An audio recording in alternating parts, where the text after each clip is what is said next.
Before we begin, I'd like to start with the land acknowledgement.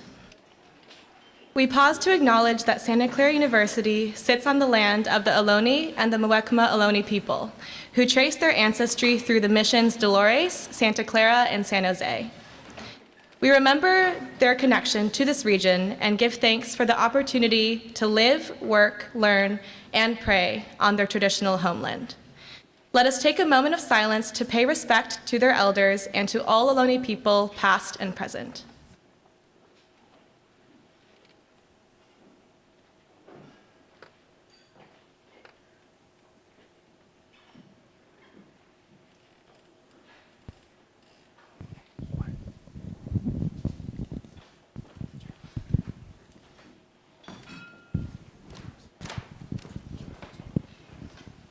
Is this working? Yeah.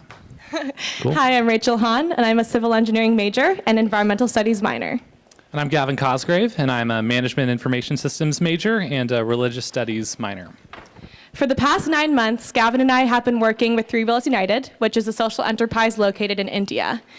Three Wheels United offers affordable loans to auto rickshaw or tuk-tuk drivers for electric vehicles, which allows the drivers to gain ownership over their vehicles, break out of the cycle of poverty, while also reducing pollution. Three Wheels United is currently seeking to expand across India and is in need of a formalized scaling procedure. So this summer we were in India for 2 months, and we conducted over 100 interviews with different drivers, partners, and other finance companies. And we created a bunch of deliverables. One was around helping the company expand from Bangalore into New Delhi. We also created a human resources recommendations guide, a market evaluation tool, and a customer journey map that showed each stage of the driver's interactions with the company. Thanks.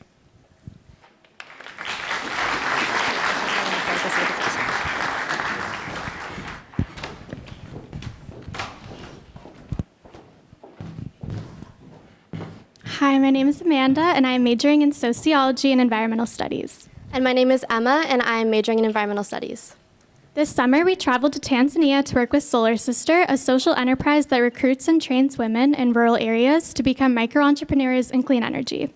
The purpose of our research was to understand how Solar Sister partners with other organizations that focus on sustainable development. We ultimately aim to prescribe better partnership practices that accelerate entrepreneur recruitment and create a more sustainable model for scaling. So while we were in Tanzania, we interviewed 9 partner organizations, 16 Solar Sister employees, and 56 micro-entrepreneurs. Through these interviews and conversations, we learned that Solar Sister has several key organizational strengths and inefficiencies. And to address these inefficiencies, we developed several recommendations and operational tools to create more robust partnership strategies. We also developed an entrepreneur training module specifically focused on partnership practices. Thank you so much, and we look forward to speaking with you more. Thank you.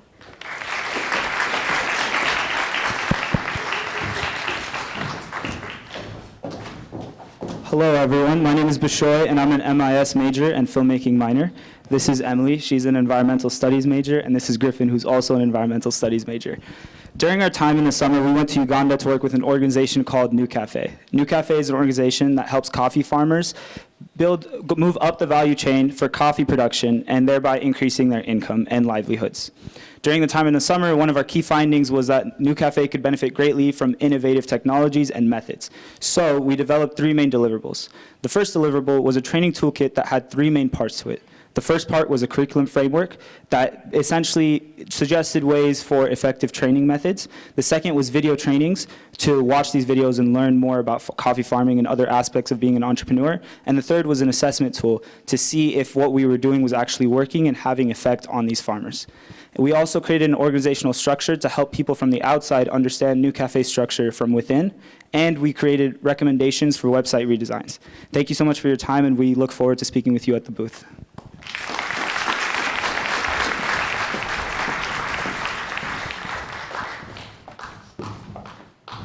Maraho. My name is Nick Fazio. I'm studying environmental studies and French, and this is my partner, Emily Fagundes, a marketing major. This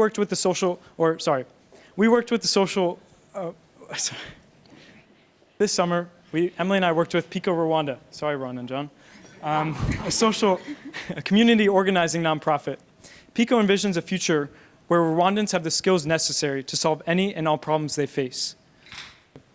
PICO cooperatives are eager to start community enterprises, but the issue is that they lack the formal business knowledge and planning skills necessary to do so. So PICO sought a business planning process that would engage cooperatives in fostering financial independence. I'll pass it over to Emily now. To address this need, we worked with 2 PICO cooperatives through a co-creation design process to create business plans for their new community projects. We also created a community enterprise business planning workbook. Together, these deliverables assist PICO cooperatives in planning for their projects, holding themselves accountable, and securing funding.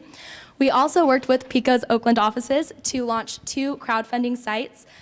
These sites help PICO to diversify its funding streams and thus allow it to provide startup capital to the cooperatives for their new projects. Thank you, and we look forward to telling you more about our project after the program.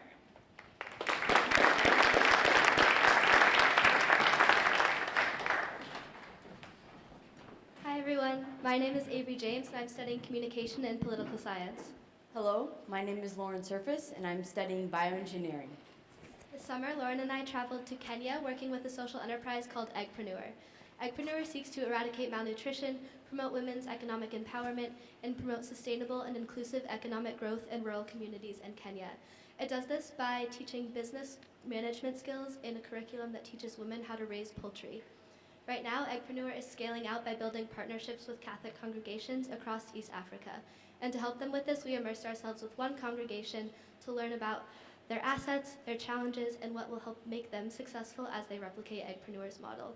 We conducted interviews with Catholic sisters and with women who had gone through Eggpreneur's training program. And with this information, we created training tools for the congregations and other potential partners to replicate Eggpreneur's model to become more financially sustainable and increase their social impact. Thank you.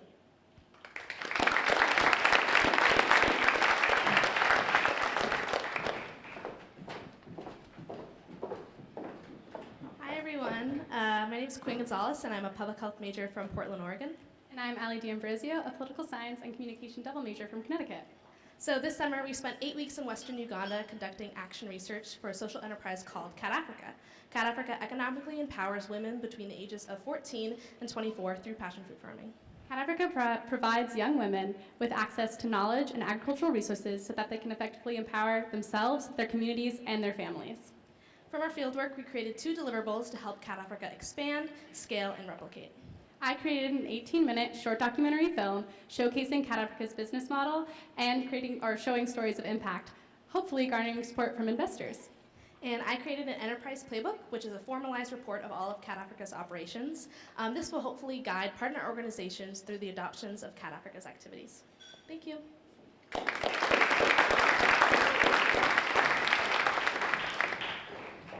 Hello, I'm Avery. I'm a dance and political science double major with a minor in women's and gender studies. And this past summer, I conducted action research for Innovation Works in Baltimore, Maryland. And so Miller Center accelerates social entrepreneurship globally, and Innovation Works is a strategic partner of Miller Center that's accelerating entrepreneurship locally, just within the context of Baltimore and just training entrepreneurs in Baltimore. And so my task was to examine the curriculum and the way it was implemented in Baltimore and see how it needs to be adapted to suit the needs of the entrepreneurs in Baltimore. And so I got to attend the inaugural event of the first Miller Center program that was implemented in Baltimore. And I collected feedback from the participants in a variety of forms and then analyzed that data in order to produce a report that gives strategies and recommendations for how to continuously improve the curriculum. And I also got to directly modify 2 of the programs, the Miller Center programs. And it was very exciting to have the first domestic fellowship. And it's even more exciting because Miller Center and Innovation Works are on the cusp of replicating their model of partnership and expanding their impact across the United States. Thank you, and I look forward to speaking with you more about my experience and about the fellowship in general.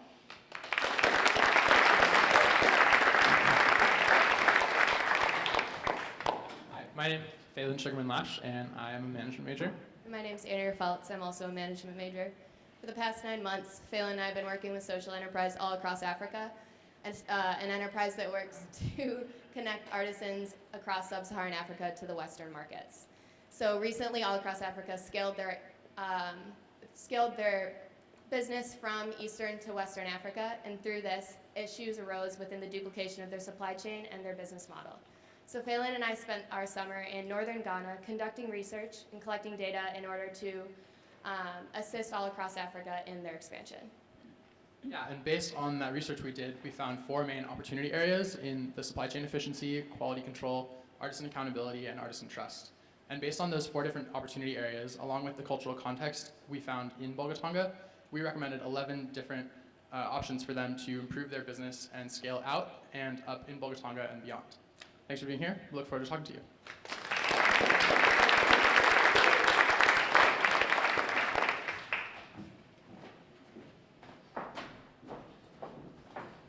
Hello everyone, I am Ritchie. I'm an economics and environmental studies double major. Hi everyone, I'm Skylar and I'm an environmental studies major. And for the past 9 months, Ritchie and I worked with Livelihoods, and Livelihoods offers training and job opportunities to youth and women in Kenya and helps them work their way out of poverty. It aims to scale its impact by expanding its operations to become more financially sustainable. And to assess its expansion initiative, Ritchie and I traveled to urban and rural areas throughout Kenya, Uganda, and Tanzania and met with leadership staff, sales agents, customers, and partners, and we conducted interviews with them to assess Livelihoods' operational strengths, challenges, and opportunities as related to expansion. And with these research activities, we built a menu of business strategies to help Livelihoods facilitate its scaling process, and we also developed a partnership evaluation toolkit to help with their partnership methodology and operational efficiency. Thank you so much, and we look forward to talking with you more.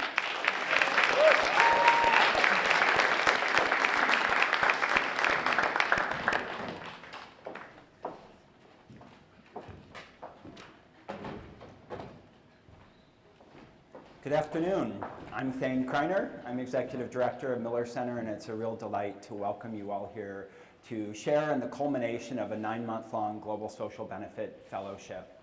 I don't know about you, especially the parents, but I am incredibly proud of these young women and men. Can we give them another round of applause?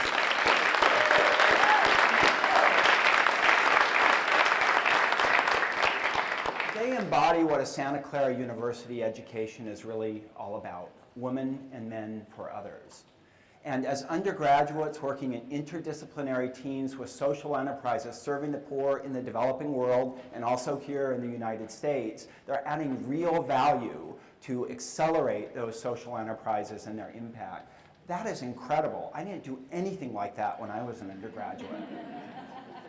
And this is something that only Santa Clara can do. And the reason for that is that Miller Center has accelerated over 1,000 social enterprises in 100 countries around the world now. What we do when we accelerate them, and I see a number of mentors here, is we pair them with Silicon Valley executives who serve as trusted advisors and accompany the social entrepreneurs through a structured curriculum to help them discern a path to scaling their impact. Those social enterprises, after going through our GSBI accelerator programs, have raised over $500 million in new capital and improved, transformed, or saved the lives of over 400 million people living in poverty. That is something that only Santa Clara has done.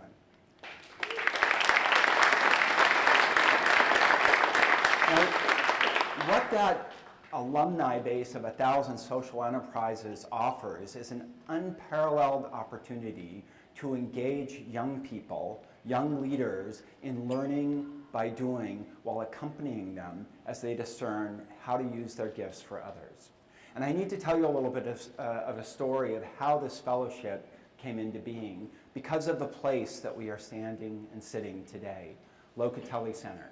Father Locatelli was president of the university from 1988 to 2008, and he really believed in how Jesuit education was different than other forms of education. He passed away from pancreatic cancer when he was Secretary of Higher Education, which is what took my mother, by the way. And in his memory, Ann Bowers, who's the widow of Robert N. Noyce, the first CEO of Intel, wanted to make a gift to Santa Clara University in Father Locatelli's memory. So when we think about the call of how we could serve others, this call for me came the Friday of Memorial Day weekend in 2011. I'd been at Santa Clara about 6 months, and I got this message that there's this donor who wants to make a gift, and she has something very specific in mind. She wants to create a transformative social justice learning experience, that was one thing, for high potential undergraduates like these before us, regardless of their economic background. And so over Memorial Day weekend, my colleague Keith Warner in the back there and I wrote up a proposal, and Ann Bowers gave us an expendable gift to pilot the Global Social Benefit Fellowship back in 2012. That was our first cohort. And let me tell you, that year, everything that could go wrong went wrong. We had an Ebola outbreak in Uganda, we had a coup in Paraguay, we had a typhoon in the Philippines, and we had a heat wave in India. But they all came back alive, and we heard from the social entrepreneurs. These students are doing something that other students don't do. They're not interns. They're like junior consultants that are really helping us figure out how to scale our businesses. And you just heard 9 stories of how these teams have offered real value to real enterprises serving the poor. That's pretty incredible. But what about the transformation? Well, to talk about the transformative experiences and how it informs the vocation of these students, it's my great honor to invite 3 of them, one from each of our undergraduate schools and colleges, to join us on stage, along with our 29th president, Father Kevin O'Brien, who was Dean of the JST for 3 years and at Georgetown before that. Kevin will be in conversation with the 3 students, and that's all I have to say. Thank you. Kevin.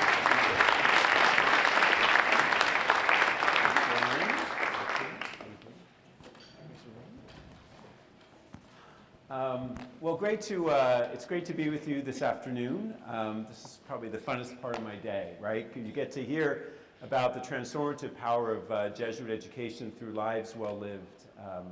So my first question is, after the experience of preparing for your fellowship and then going to different places, so Baltimore, Kenya, and Kenya, Uganda, and Tanzania. Oh, that's right, all 3. East Africa. And then you came back, and when they come back, there's more reflection about their experience, which continues now. How did you come to understand your Jesuit education differently after this experience as a fellow? Avery, do you want to start? For me, I wouldn't necessarily say my understanding of my Jesuit education changed, but I think that my idea of how it could be manifested was deepened, and I didn't realize an experience like this could bring to life exactly what I envisioned when I was applying for Santa Clara and reading through all the Jesuit values and for the first time and thinking about how I really wanted my education to be able to be transformed into something where I can make an impact and lead me to a career where I can use my education for social good. And to get that from this experience before even graduating was so not only validating, but it was just an amazing transformative experience. And spending time with everyone in Baltimore and being able to do this action research and be able to take the skills from each of my individual majors, dance, political science, minor in women's and gender studies, kind of an odd assortment of majors, but everything that I'm passionate about, and being able to turn that into something tangible and have a social impact was really validating. Ritchie? I think for me, it really made me understand the applicability of my education. And so I think one of the worries that I've had over the past 3 years is sort of I'm learning all of these amazing things at Santa Clara, but how am I actually going to translate this into the real world? And so Jesuit education talks about the holistic education of the person, the body, the mind, and the soul. And I think that GSBF has given me this incredible experience where I can put all 3 aspects of that education to not only enrich myself, but to have a positive impact on the world. Lauren. Yeah, and for me, I think one of the biggest things was this idea of social impact and what I had imagined it going into the fellowship, but kind of coming back. And I think initially, I was like, cool, I'm going to go to Kenya and I'm going to create the social impact there. And I think what I realized is at the core of social entrepreneurship is this idea of being able to help others re-envision a future that's better than what they see directly in front of them. And I think that was something that, even though I went to Africa to learn this, it's something that I've realized is an invitation for myself at every moment. And how can I help others kind of re-envision this future that's better, where I am right now at this moment. And I think that's something that, going back to this Catholic education and this Jesuit model has been really incorporated into my ideals and how I kind of see myself kind of moving forward in the coming years. So one of the methods of Jesuit education is accompaniment. That is, the educator or mentor or teacher walks with the student in a way that they both become learners for the good of something greater than themselves. So we call that accompaniment. So in a sense, you were accompanying the people who received you in your communities in Baltimore and in East Africa. Do you want to tell us about someone who had a great impact on you, of the communities that received or welcomed you, where you were? Is there someone that you carry with you as sort of an icon of what the summer experience and beyond has meant for you? Lauren, you want to start? Yeah, sure. So as Avery, my partner, mentioned, I was working with Catholic sisters this summer, and one of the Catholic sisters, the one who kind of had the the Eggpreneur initiative that I was working with, was named Sister Christine. And so Sister Christine was very determined. She was very excited about everything, but she had many more questions than she had answers. And she really only knew the next step in front of her, and she couldn't see the whole future. And I think for me, that was kind of my experience in Kenya. I was very excited about this opportunity, but I had so many questions, and I really had to learn how to trust the process and not being okay with handling the ambiguity. And so I think that her embodiment really helped me to recognize kind of what the fellowship meant for me and kind of how that's going to take me forward. Ritchie, someone that meant a lot to you this summer. So I was working with livelihoods throughout Kenya, Uganda, and Tanzania. And so when we were in Kawangware, which is a slum in Nairobi, we had the opportunity to actually go through a livelihoods training. So I'm technically a livelihood certified sales agent. But so one woman that myself and Skylar had the pleasure to interact with was this young woman named Cynthia. And so for me, we always talk about this idea of value exchange in the fellowship. And so what Cynthia really did for me was that she was so willing to share her story and her experiences and how that was going to play into her future role at that point, working as an agent for livelihoods. And what shocked me was not only her willingness to share her experiences, but also her eagerness to learn about my own.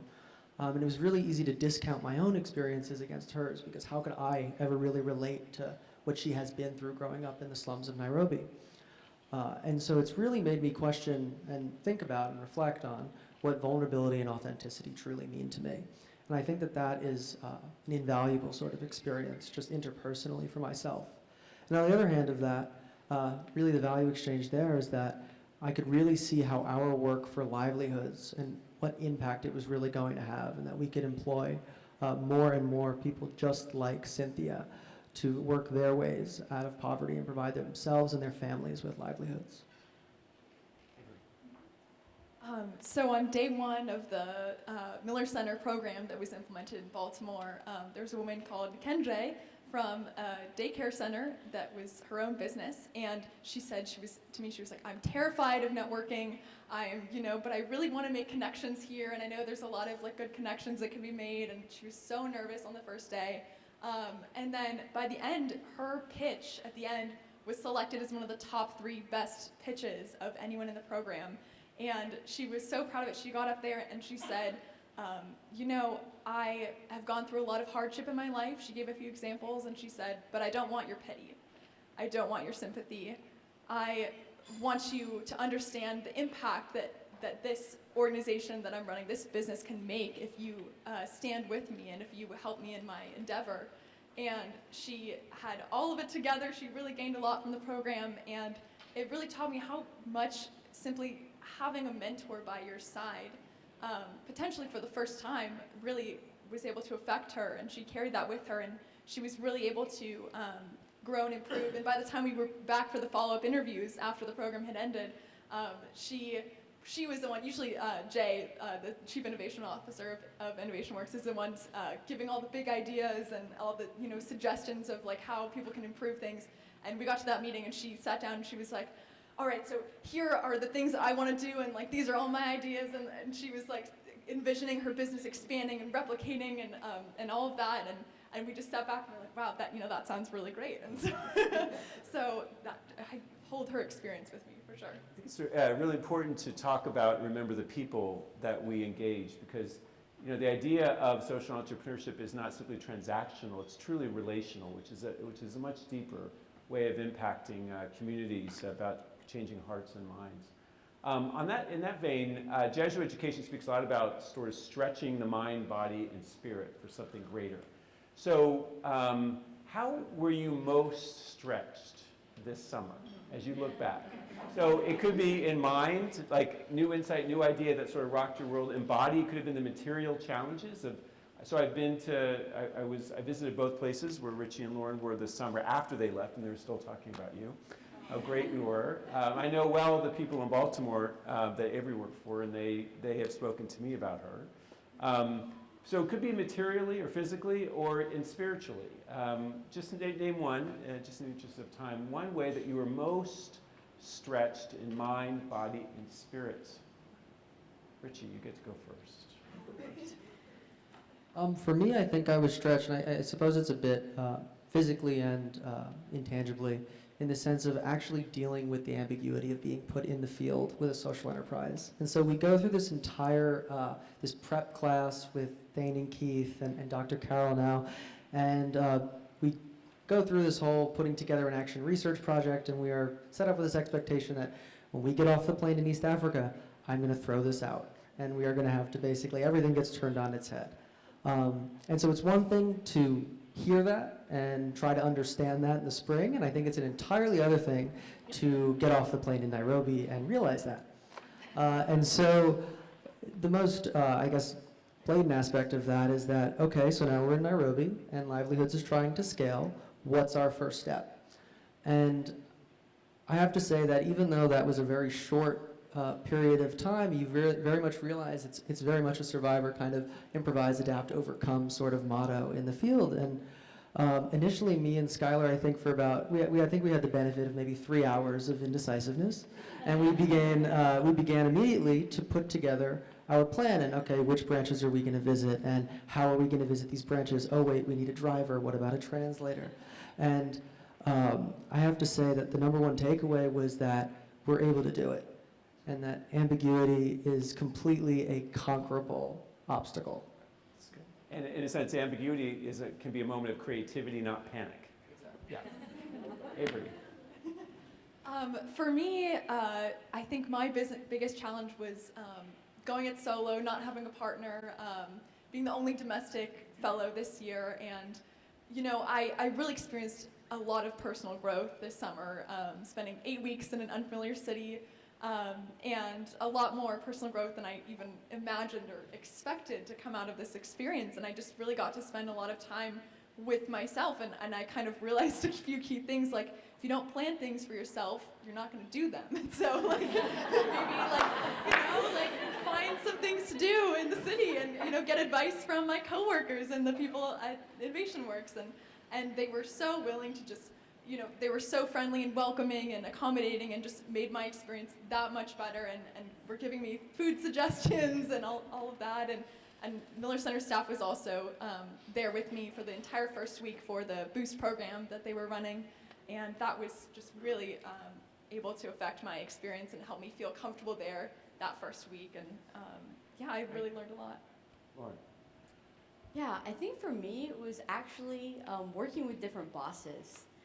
We talk a lot about this in the fellowship, but along with Keith, who's the director of our fellowship, we had other people within the Miller Center that are really interested in what we're doing. So they had kind of agendas for us.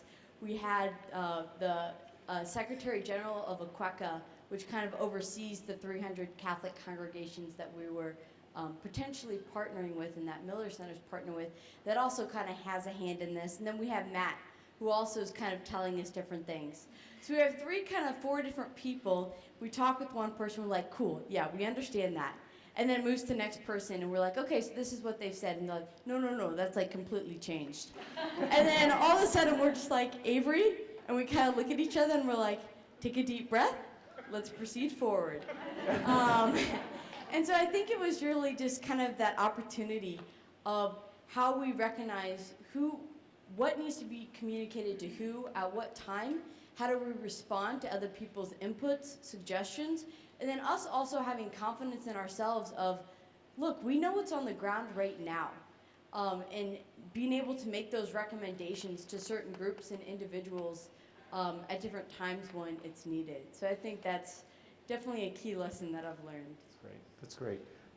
We just have a couple minutes left, and I understand you might have a question for me, which, surprise.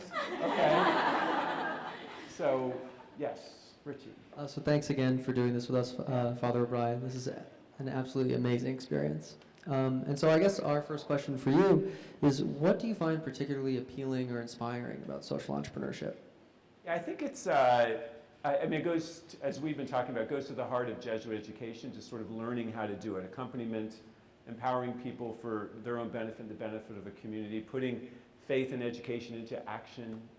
And of course, the areas of interest you have go to the heart of Catholic social teaching, whether it's on the environment or poverty or wealth divide, income divide. So it just works. But above all, as a Jesuit being engaged with different not-for-profits, to show not-for-profits is that there's a pathway to success beyond grant writing. Grants are important, and fundraising is really important. However, generating income that's more sustainable, I think, is really the long-term, ensures the long-term viability of an enterprise. So I think that to me is what I most enjoy about social entrepreneurship. Wonderful. And maybe one other question. We recognize that you visited Eggpreneur and Livelihoods. So maybe what was one of your takeaways and what are the key lessons that you learned from actually being there on the ground in Kenya, being able to experience what we got to experience for 2 months? Right. So I literally arrived like days after they had left East Africa, and I met their mentors or bosses. I met some of the people that you worked with, walked the ground you walked on. What I learned, and again, I'd just been a few weeks as president, how great our students are. They just couldn't stop talking about Ritchie and Nolan. And that's been echoed across all the sites. So you make us, so as president of the university, I'm so grateful to what you have given to this program, and how seeing your education come alive, I know, means a lot to me and your faculty mentors. And I just want to give a shout out. There's a number of parents here who probably were petrified when their son or daughter said, "I'm going to Uganda." And so it required a leap of faith and trust in us. So thank you for that trust, and thank you above all for trusting your sons and daughters. All right. Thank you all, and thanks everyone for being here.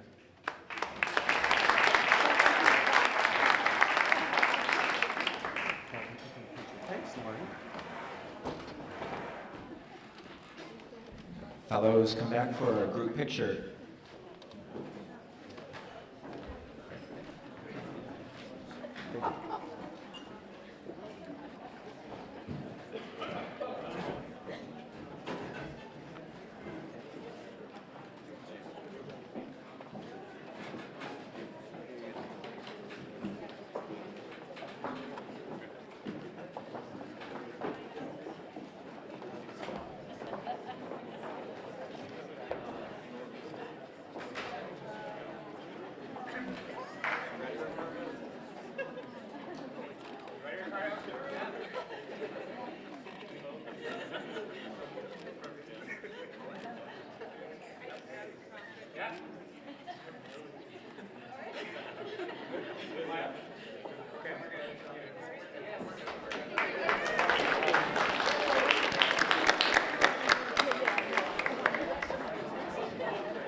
Good evening. I think it's now evening. Good evening, ladies and gentlemen. My name is Jeff Miller. I'm the chair of the advisory board for Miller Center, and along with my wife Karen, who's the beautiful blonde I was standing next to, one of the benefactors of the center. Thane told you a little bit about the gift that funds this incredible program.